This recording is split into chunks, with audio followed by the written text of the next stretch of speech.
Project Corona, the spy satellites that watch the world. Eyes in the sky. The birth of Corona. The 1950s were the age of fear. Two superpowers locked in a deadly standoff were building arsenals capable of destroying the world several times over. Yet for all of America's technological might, there was one thing it didn't have: a clear picture of what the Soviet Union was really doing. After World War II, the Iron Curtain descended, cutting off nearly all access to the East. The United States had almost no reliable intelligence on the size of the Soviet nuclear arsenal, the number of its bombers, or the reach of its missiles.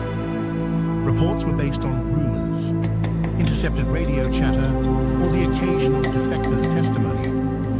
Washington was operating in the dark, and in the nuclear age, ignorance was dangerous.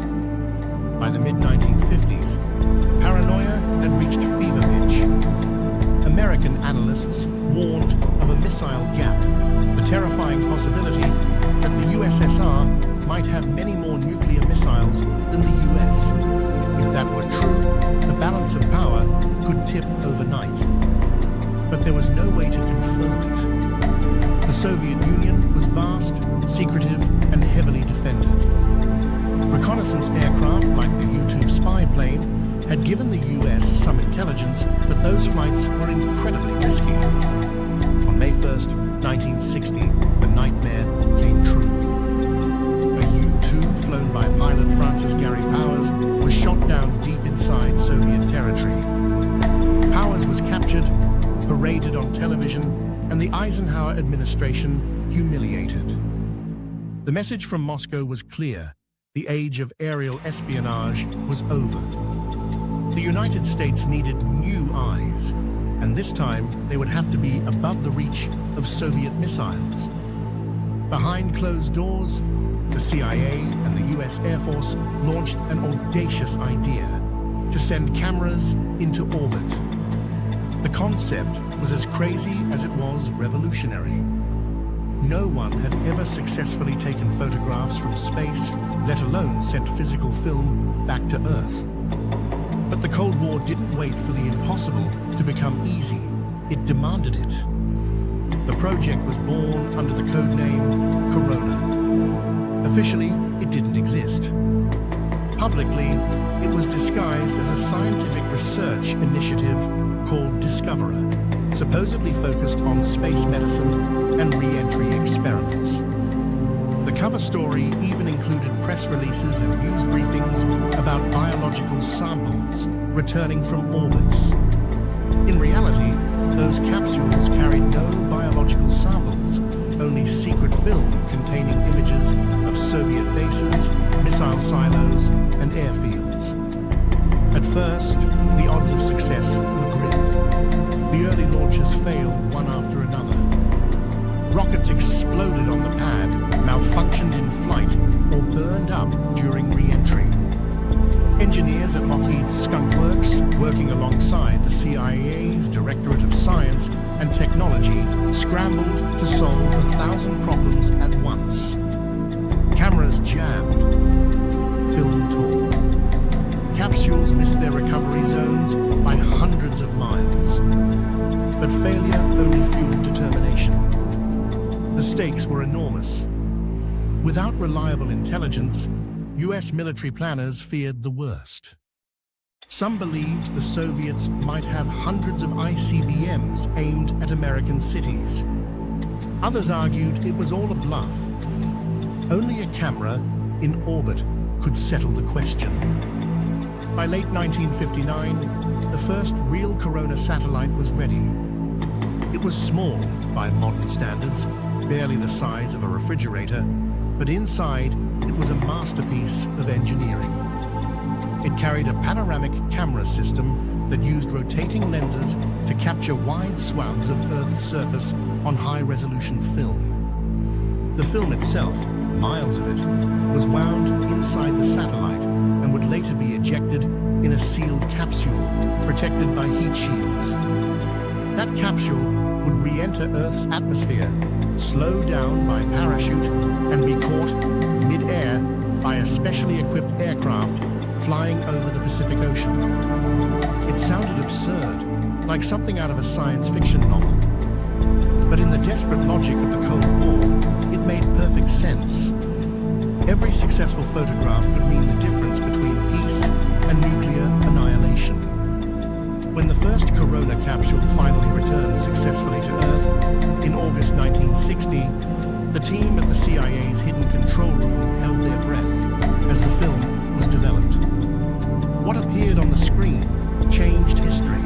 Crisp, panoramic images of Soviet territory, missile sites, bomber bases, shipyards, seen from orbit for the first time in human history. The United States had just gained eyes in the sky, and the world would never look the same again. Engineering the impossible, from the outside, Project Corona looked like a simple scientific program. To the engineers, scientists, and CIA operatives working in secret, it was something entirely different.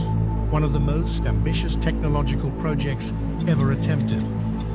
Its mission was to do what had never been done, to photograph an entire enemy nation from orbit, return that film safely to Earth, and do it again and again without anyone ever knowing.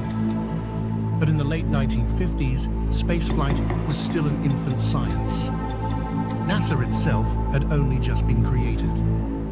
The idea of sending a satellite around the planet, capturing detailed images, and then retrieving film mid-air sounded like madness.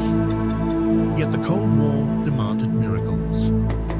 To make Corona work, the United States assembled a dream team of engineers, scientists, and spies. The CIA provided the secrecy, the Air Force provided the rockets, and Lockheed's Skunk Works, the same genius team behind the U-2, handled the design. The camera systems were developed by a small company called iTech, which became the quiet heart of America's first orbital eye. The challenges were endless.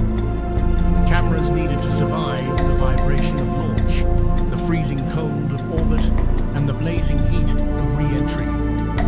Film had to resist radiation and temperature changes while still producing sharp, clear images. And everything, absolutely everything, had to fit inside a satellite small enough to be launched by the relatively weak Thor and Gina rockets of the time. Inside the spacecraft, a rotating panoramic camera spun back and forth, sweeping across the surface of the Earth. The mechanism exposed strips of ultra-fine film, so thin it was almost transparent, that could capture objects just a few meters wide from hundreds of kilometers above.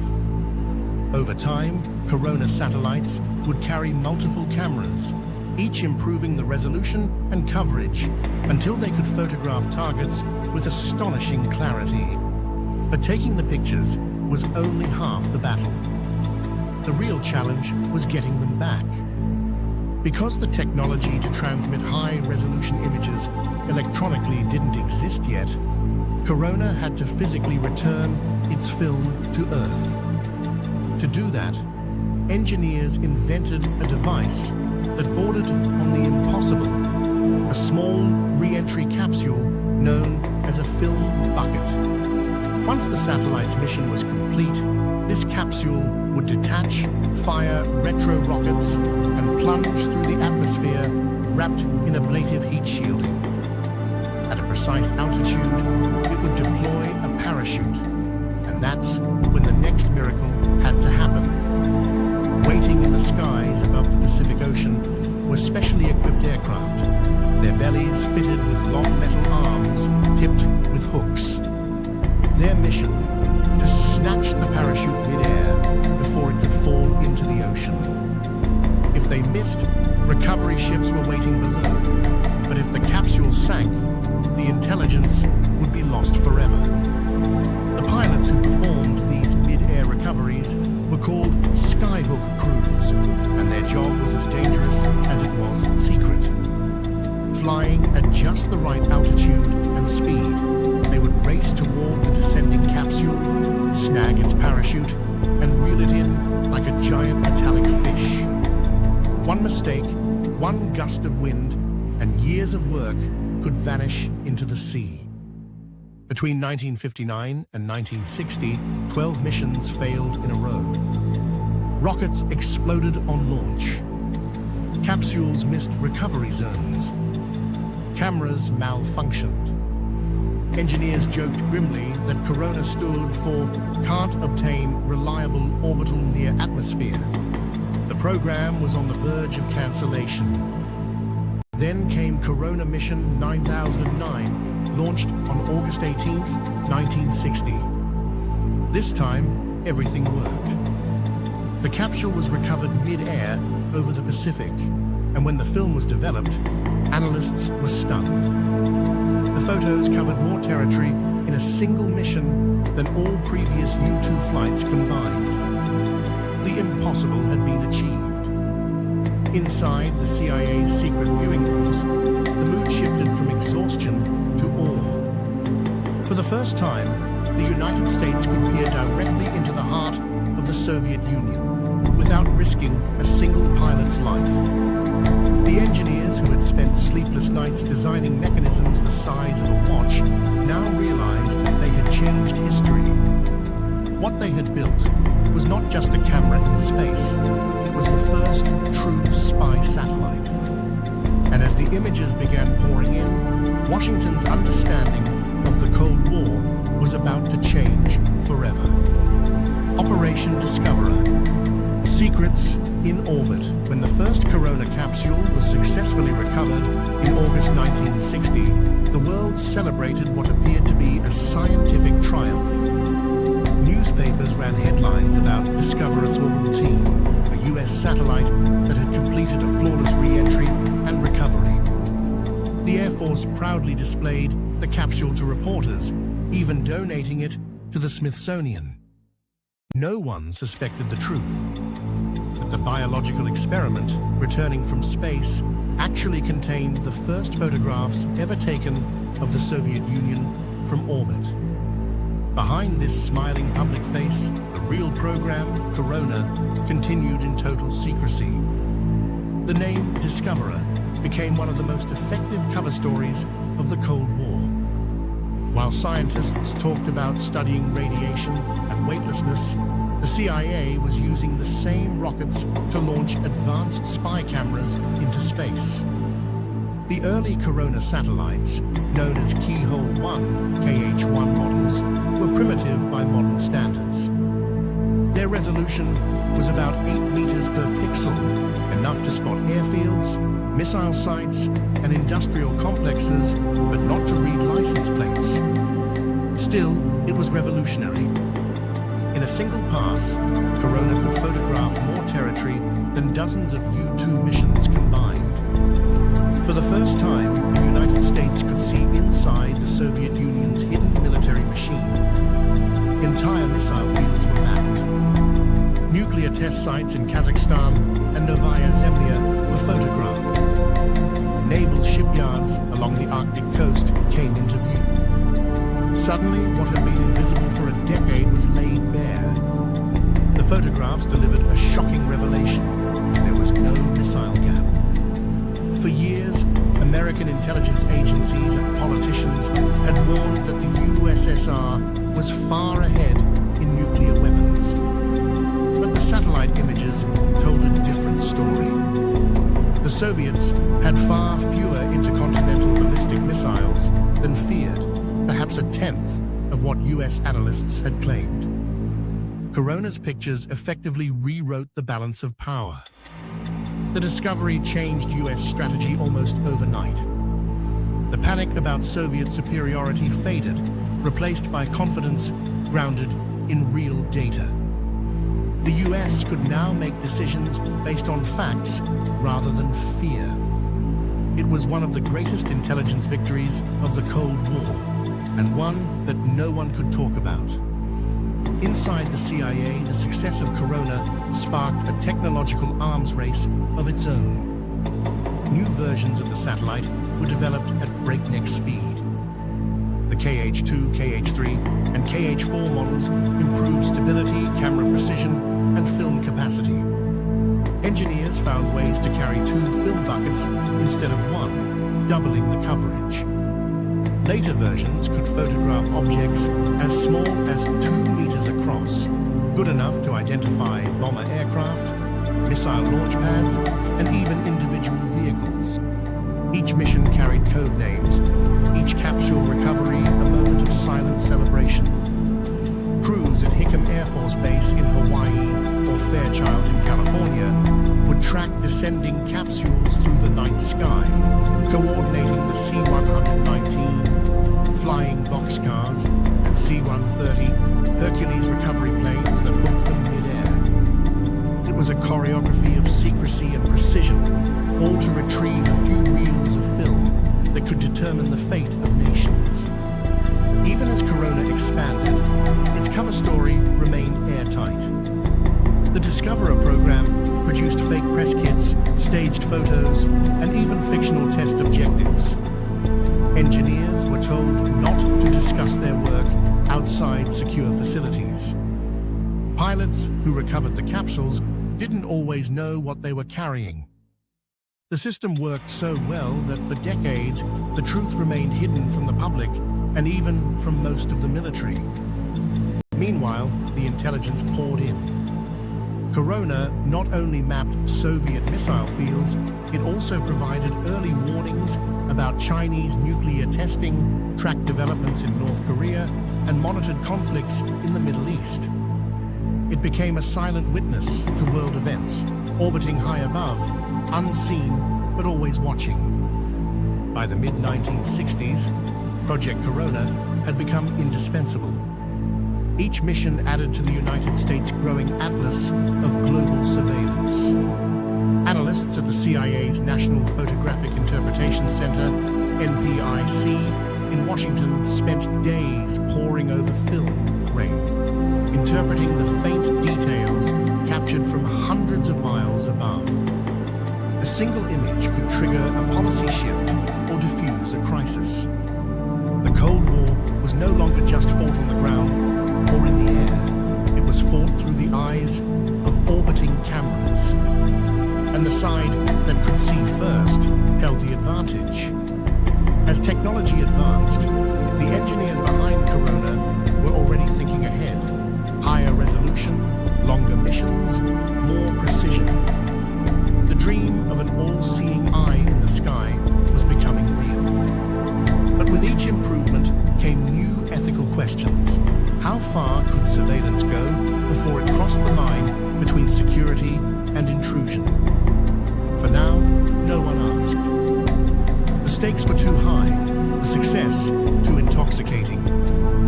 Project Corona had turned space into the ultimate battlefield of intelligence. And soon, its images would not only shape military strategy, they would redefine the very concept of privacy on Earth. Revolution in intelligence. By the mid-1960s, Project Corona had evolved from an experimental gamble into one of the greatest intelligence achievements in human history. The program had changed everything: how nations planned wars, negotiated peace, and even perceived each other. For the first time, global power was shaped not just by weapons or armies, but by information. Before Corona, strategy had been built on fear and guesswork. Now, for the first time, the United States could see. It could map missile sites, count bombers, track submarines, and verify the location of nuclear facilities with photographic evidence. The satellite's eye had pierced the Iron Curtain. The CIA and the Pentagon soon realized the value of this new clarity. In Washington, analysts pored over the endless film reels arriving from the Pacific recovery bases. Each frame revealed a piece of the world the U.S. had never truly seen. Soviet missile silos in Plesetsk, submarine bases in Murmansk, launch facilities in Tyuratam, all suddenly visible from space. One senior analyst famously said, "Before Corona, we were guessing. After Corona, we knew." This newfound certainty didn't just serve military purposes, it changed diplomacy itself. The myth of the missile gap, which had driven years of fear and defense spending, vanished. The truth revealed by Corona was that the Soviets had far fewer nuclear missiles than US politicians had claimed. This single revelation helped prevent an escalation that could have plunged the world into nuclear war. Armed with real data, US leaders gained the confidence to negotiate from strength. During arms control talks, Washington no longer had to rely on Soviet honesty.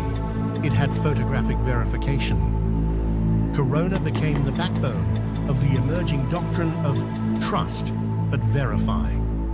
When the first nuclear test ban treaties and arms limitation agreements were signed, it was satellites like Corona that made them possible. But the revolution didn't stop there. The same eyes that watched missile silos also observed social, environmental, and political realities across the globe. Corona's cameras revealed patterns of industrialization, deforestation, and urban growth, unintentionally capturing the transformation of entire continents. The images were far more than intelligence. They were a record of the modern world in transition. Inside the CIA, the success of Corona fueled a new era of technological ambition. The agency poured resources into even more advanced reconnaissance systems. The Keyhole 4 KH-4 series doubled coverage. Later models, the KH-4B, introduced stereoscopic imaging, allowing analysts to measure the height of buildings and the depth of missile silos. The dream of total global visibility was within reach. By the end of the decade, Corona had achieved more than anyone thought possible. Over 120 successful missions had mapped the entire Soviet Union and much of the developing world. The sheer amount of information gathered was staggering. Millions of images stored in secret archives, each one potentially shaping US foreign policy. Even as newer satellites began to take over, systems capable of real-time transmission, higher resolution, and digital processing, Corona remained the foundation. It proved that orbital surveillance was not only possible, but essential. From that moment on, the balance of power between nations would depend as much on who could see as on who could strike. The impact of Corona rippled far beyond Washington. Its success inspired a wave of technological innovation across the space industry. The precision re-entry capsules, the fill mechanisms, even the navigation systems developed for Corona laid the groundwork for future spacecraft, including those that would eventually carry humans to the moon. Still, the secrecy surrounding the program was absolute. The pilots who caught the capsules mid-air, the technicians who developed the film, even many of the engineers who designed the satellites. None of them were allowed to know the full truth. To the public, Corona didn't exist. To history, it was invisible. Yet its legacy was already shaping the modern world. The ability to observe any point on the planet, to capture evidence without ever setting foot on enemy soil, had rewritten the rules of intelligence. The sky was no longer the limit, it was the battlefield. The success of Corona didn't just redefine surveillance, it redefined power itself. But all revolutions come to an end. And as the digital age approached, the film reels of Corona would give way to a new kind of satellite, faster, sharper, and even more secretive. Still, before the next chapter began, one final secret remained. What would become of the thousands of images locked away in vaults, unseen for decades? The answer wouldn't come until 1995, when the truth about Project Corona would finally be revealed to the world. From secret to history, for more than 3 decades, Project Corona remained one of America's most closely guarded secrets. Buried deep within the archives of the CIA and the US Air Force, its existence was known only to a handful of people at the highest levels of government.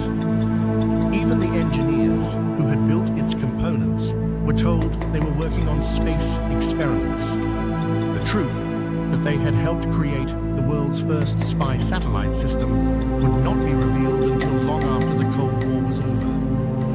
In 1995, the silence finally broke. President Bill Clinton authorized the declassification of Corona, releasing more than 800,000 images and thousands of pages of documents to the public.